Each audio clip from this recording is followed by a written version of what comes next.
The sun is not merely setting, it is retreating like a wounded animal behind the jagged silhouette of the cathedral spire. You stand upon the cold, uneven stones of the western gatehouse, feeling the sudden drop in temperature as the shadows stretch their long skeletal fingers across the market square below. It is the year of our Lord 1348, and the world you thought you knew by the light of day is about to dissolve into a labyrinth of uncertainty and peril. You are not a soldier, nor are you a nobleman. You are a simple man who has traded his sleep for a few silver pennies and the heavy burden of a wooden staff. Around your shoulders, the thick, scratchy wool of your new cloak feels like a leaden weight, pressing down upon your collarbones with the gravity of your new station.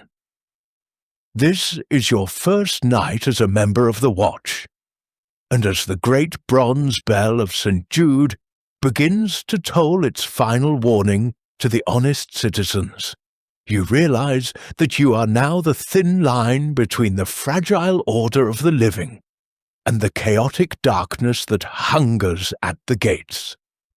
The lantern in your left hand is a crude thing of hammered iron and thin sheets of translucent horn. Inside, a single tallow candle, made from the rendered fat of some unfortunate cow, flickers with a desperate yellow energy. It does not smell like the sweet beeswax candles of the cathedral. It smells of the slaughterhouse and the gutter. The smoke it produces is thick and black, rising in a thin spiral that stings your eyes and catches in the back of your throat. You watch the flame dance, a tiny defiant point of warmth in a world that is rapidly cooling to the temperature of a grave. Every time the wind gusts over the crenellations of the wall, the flame cowers, and for a heart-stopping second, you fear you will be plunged into total blindness. To lose your light is to lose your soul in a place like this, or so the older men say. They speak of things that move in the dark, things that are not quite human, and certainly not divine. You do not know if you believe their stories, but as the last sliver of the sun vanishes below the edge of the world, you find yourself checking the flint and steel in your leather pouch. For the third time in 10 minutes, Master Gerhardt comes toward you then, his boots making a sound like grinding millstones against the gravel.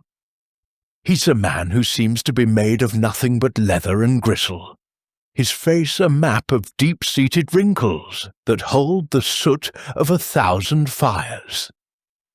He does not offer a greeting. He does not offer a smile. He simply stops beside you and stares out into the deepening gloom, his eyes narrowed as if he can see through the very fabric of the night itself.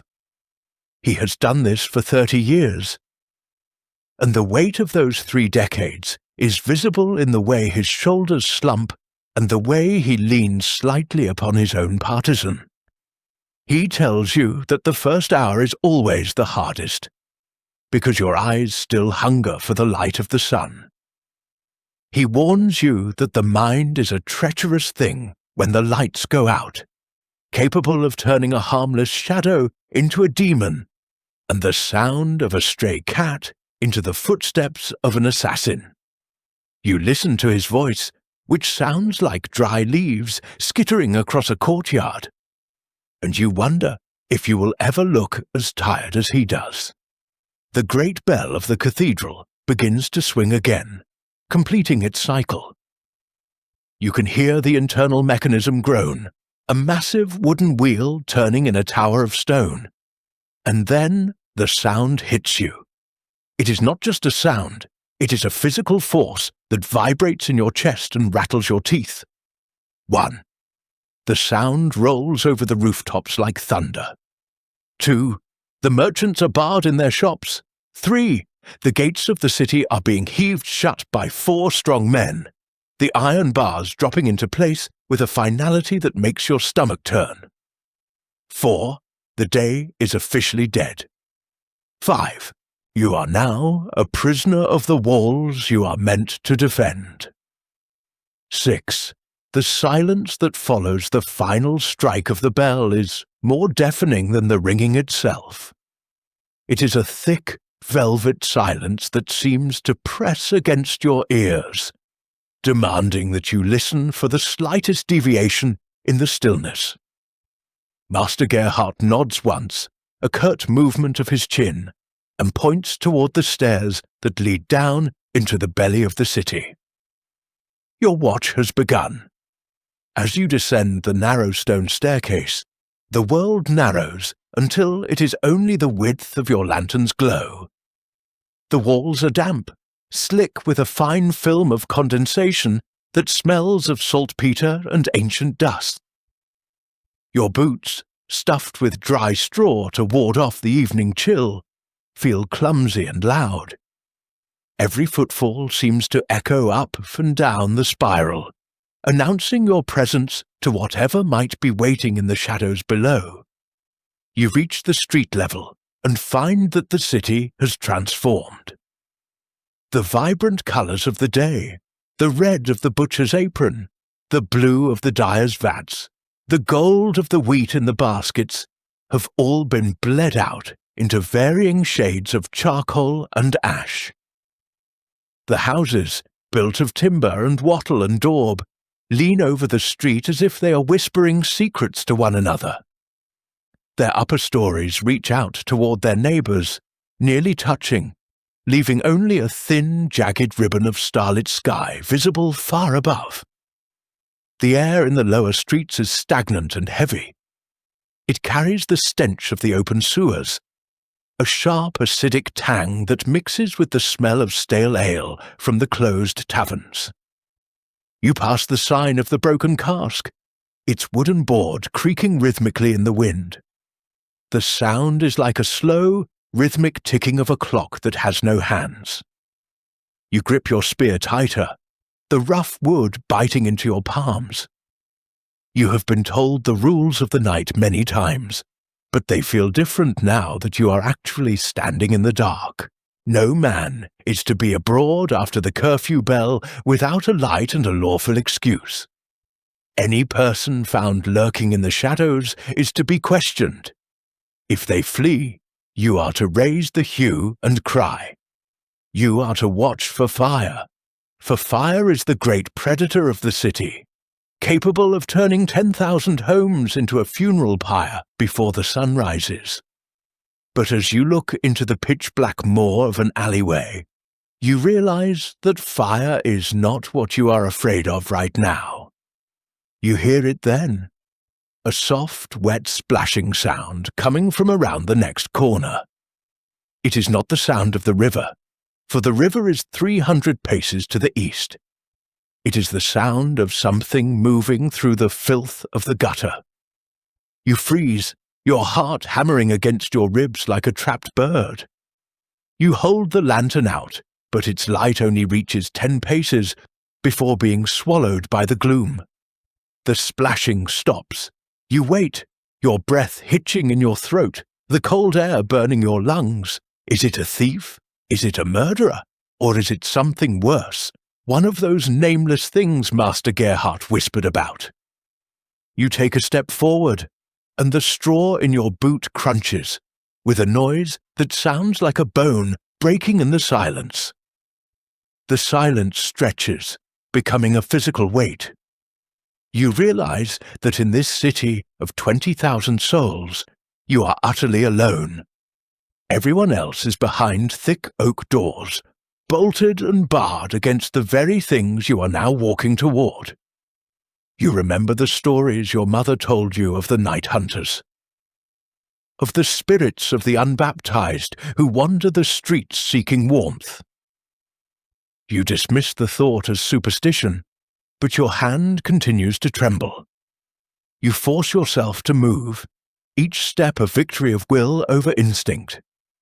You turn the corner, swinging the lantern wide, your partisan levelled at chest height.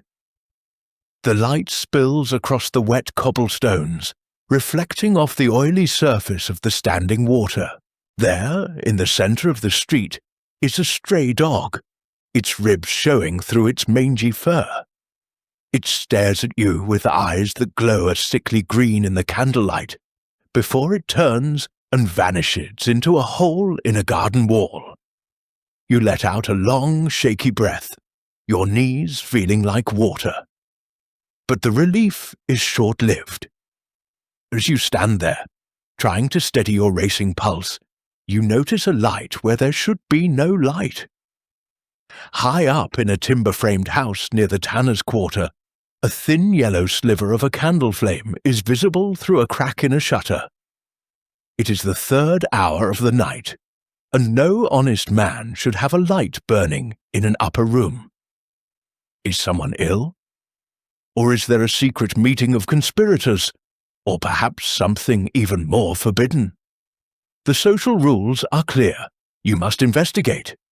You begin the walk toward the house, your mind racing with the possibilities. The tanner's quarter is a place of bitterness and hard work, where the smell of rot and urine is so strong it can make a man faint. It is a place where the law often feels like a distant suggestion. As you move closer, the silence of the night is broken by a low, rhythmic chanting that seems to vibrate through the very stones of the street. It is not a prayer you recognize from the church. It is something older, something that feels like it belongs to the earth and the deep places beneath it. Your first night has only just begun, and already you are discovering that the city you thought you knew is merely a mask for something much more complex and much more dangerous. You stop before the heavy oak door of the house, your hand hovering over the iron knocker, wondering if you truly want to know what lies on the other side. Your hand remains suspended in the freezing air, the iron knocker of the house in the tanner's quarter appearing like a heavy, rusted heart against the dark timber of the door.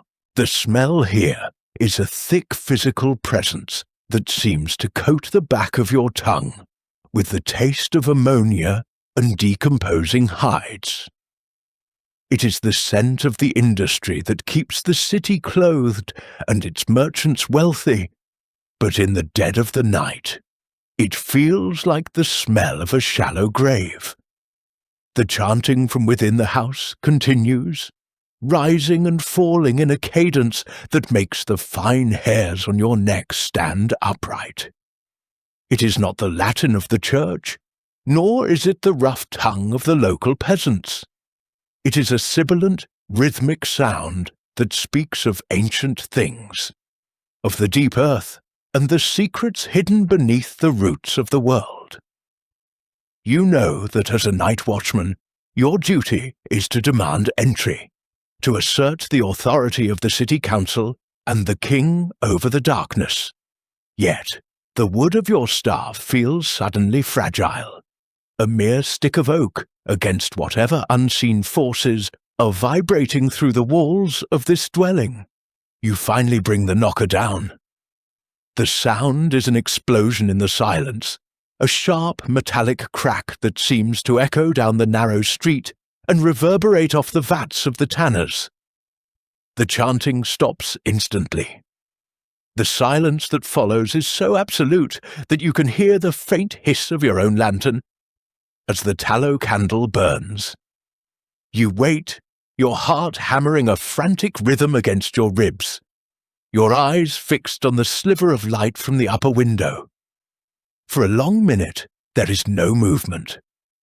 Then, you hear the sound of a heavy wooden bolt being drawn back. The door creaks open just a few inches, held by a thick iron chain. A single eye, clouded with age and watery in the flickering light, peers out at you from the darkness of the interior. The air that wafts from the house is different from the stench of the street. It carries the scent of dried herbs, of rosemary and burning sage, and something else that is sharp and metallic, like the smell of blood on a cold blade. A voice, as dry and brittle as parchment, asks you what business a servant of the watch has at the door of an honest widow. You find your voice, though it sounds thin and uncertain to your own ears. You tell her that the curfew has long since passed, that no light is permitted to burn in the upper stories, and that the sounds coming from her home have disturbed the peace of the neighborhood. The woman does not flinch. She tells you that she is merely tending to her grandson, who has been taken by a fever that will not break. She claims the chanting is but an old song of healing, a lullaby passed down through generations of women who knew the secrets of the woods before the first stone of this cathedral was ever laid. As she speaks, you see a movement behind her. A tall, thin shadow passes across the hallway, a figure draped in a heavy dark robe that seems to absorb the light of your lantern. It is too tall to be a child, and the way it moves is too fluid, too silent. You feel a cold shiver that has nothing to do with the night air. You have a choice to make. You could force your way in, call for Master Gerhardt and the other men of the watch, and drag this woman to the dungeons of the town hall on suspicion of witchcraft or forbidden rituals. Or you could accept her explanation and move on, leaving the mystery of the tanner's quarter to the shadows where it belongs. You look at the woman's face, etched with 1,000 lines of sorrow and exhaustion, and you see not a monster, but a person who is terrified of the very thing you represent. The year is 1348, and the great mortality is a word whispered in the markets with a fear that surpasses the dread of any demon. If there is sickness in this house, to enter is to invite your own demise. You tell the woman to extinguish her light and to keep her songs to a whisper, or you will be forced to return with the captain. She nods once, a quick, jerky motion, and the door slams shut, the bolt sliding back into place with a finality that feels like a reprieve. You continue your walk, leaving the tanner's quarter behind as you head toward the river. The ground here is softer, the cobblestones giving way to packed earth and wooden piers that jut out into the black, oily waters of the Great Ouse. The fog is rising now, a thick white shroud that rolls off the surface of the river and begins to swallow the lower parts of the buildings. It is a viscous mist that muffles sound and distorts distance. One moment you are walking past the granary, and the next, the massive structure has vanished into the white void, replaced by the ghost-like shapes of the moored barges. The water laps against the wooden pilings with a sound like a large animal drinking in the dark. You can hear the groaning of the ropes as the boats rise and fall with the tide, the hemp fibers screaming under the tension. As you move along the wharf, you see a figure huddled against a stack of wool bales. Your first instinct is to raise your spear, your muscles tensing for a confrontation. But as you draw closer, the light of your lantern reveals a man who is clearly not a threat. He is dressed in the rags of a laborer, his face pale and sunken, his eyes staring blankly at the water. He does not even look up as you approach. Beside him lies an empty flagon of ale, and the smell of cheap spirits hangs heavy around him. This is the reality of the night watch, not just the hunting of monsters or the stopping of crimes, but the management of the city's broken and forgotten souls. He has no light, no home to return to, and no hope for the morning. You should arrest him, or at the very least, drive him away from the docks where he might fall into the freezing current and drown. But the cold is biting into your own bones now, and you feel a sudden sharp pang of empathy for this man who had sought the only warmth he could find in the bottom of a bottle. You nudge him with the toe of your boot, not unkindly. You tell him that he cannot stay here, that the watch will be making another round in an hour, and the captain will not be as lenient as you are." The man mutters something incoherent, a string of syllables that might be a prayer or a curse, and slowly begins to pull himself to his feet. He moves like a man who is 100 years old, his joints cracking in the silence. He stumbles away into the fog, a grey ghost disappearing into a grey world. You watch him go, wondering how many more like him are hiding in the nooks and crannies of this city, waiting for a dawn that feels like it will never arrive. The isolation of your position begins to weigh on you. You are the observer, the silent witness to the city's secret shames and hidden sorrows. You are part of the world, and yet you are entirely separate from it, a ghost among the living. The hours begin to bleed into one another. You find yourself in the market square, the centre of the city's life, now a vast empty wasteland of timber stalls and abandoned carts. The cathedral looms over the square like a watchful giant, its stained glass windows dark and lifeless. Without the light of the sun to animate them, the scenes of saints and martyrs are nothing more than black lead and cold glass. You walk past the stone cross in the centre of the square, where the proclamations of the king are read, and where the occasional criminal is whipped. The stones are stained with the memory of 1,000 feet, 1,000 voices, but now they are cold and indifferent. You sit for a moment on the edge of a well, resting your aching legs. The wood of your staff is icy to the touch, and you realize that you have lost all feeling in your toes. The straw in your boots has gone damp, pulling the heat from your body with every step. Suddenly, the silence is shattered by a sound that makes your blood run cold. It is a long, high-pitched scream that tears through the air from the direction of the weaver's district. It is not the sound of a drunkard or a brawler. It is the sound of pure, unadulterated terror. You do not think, you simply run. Your lantern swings wildly, casting chaotic shadows against the walls of the houses. Your breath comes in ragged gasps, the cold air searing your throat. You turn a corner and see a woman standing in the middle of the street, her hair wild, her nightgown a pale blur in the darkness. She is pointing toward a narrow alleyway between two weavers' shops. As you reach her, she grabs your arm with a strength born of panic, her fingers digging into your wool cloak. She tells you that she saw him, the man with the pale face and the long black coat, the one who carries the heavy bag and moves without making a sound. She says he was standing at her window, looking in at her children. You peer into the alleyway, your lantern held high. The light reveals nothing but a few discarded scraps of cloth and a pile of rotting timber. There is no one there. But as you move deeper into the narrow space, you see something on the ground. It is a small wooden doll, carved with a skill that is unnerving. Its eyes are painted a deep dark red, and it wears a tiny cloak of black silk. It is a toy, perhaps, but it feels like an omen. You pick it up, and the wood feels warm, as if it has just been held by a living hand. The woman is still sobbing behind you, her voice a low rhythmic moan. You realize then that the dangers of the night are not always physical.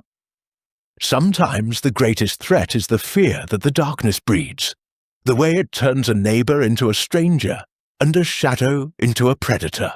You comfort the woman as best you can, guiding her back to her door, and waiting until you hear the heavy thud of the bolt being slid home.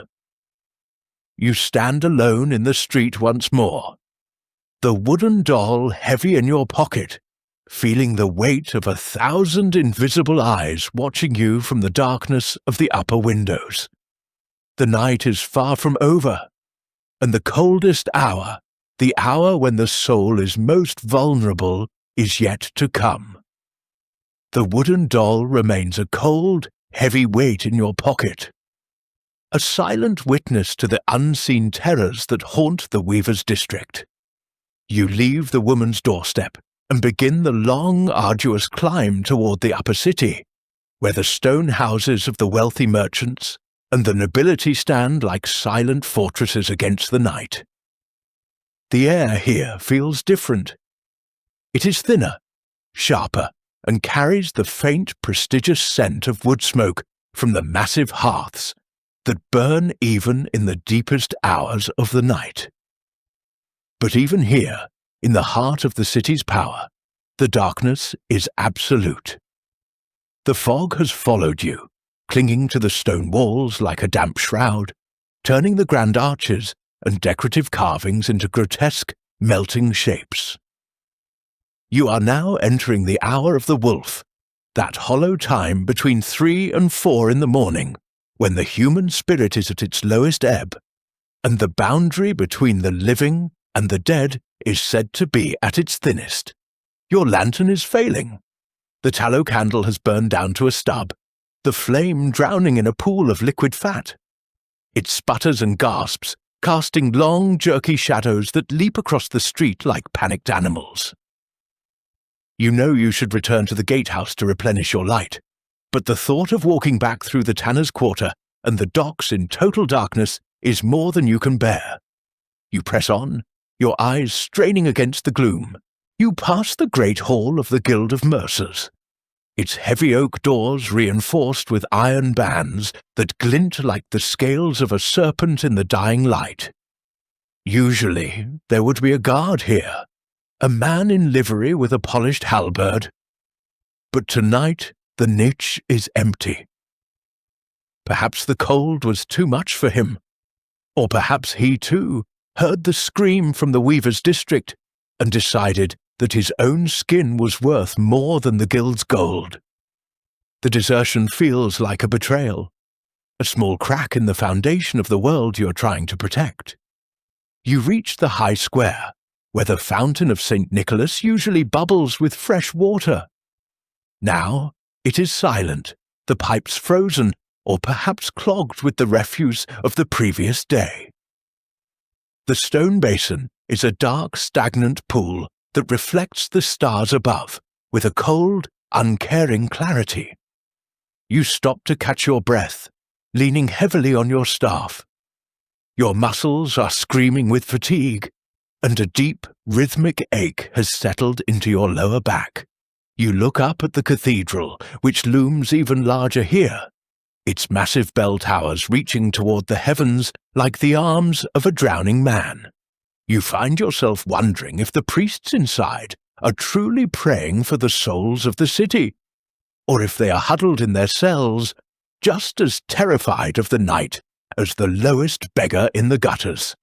The silence of the church feels less like peace and more like an admission of helplessness. A movement near the base of the cathedral catches your eye. It is a soft, fluttering motion, like the wings of a large bird. You move toward it, your boots clicking hollowly on the polished stones of the square. As you draw closer, the light of your failing candle reveals a group of people gathered in the lee of the great western door. They are dressed in white robes, their heads bowed, their hands clasped in prayer. They are the flagellants, the ones who believe that the only way to turn away the wrath of God is through their own blood. You watch in a trance of horror as one of them stands and begins to swing a heavy whip over his shoulder. The sound of the leather hitting flesh is a wet, heavy thud that makes you flinch. He does not cry out. He does not even moan. He simply continues the rhythm, his back already a tapestry of dark, glistening red in the starlight. You should stop them. The city council has forbidden such displays, fearing they will only spread the very pestilence they seek to avert. But as you stand there, watching the rhythmic motion of the whip, you feel a paralyzing sense of futility. What power do you have over men who have already surrendered their bodies to the pain? What authority can a simple watchman claim over those who believe they are speaking directly to the Creator?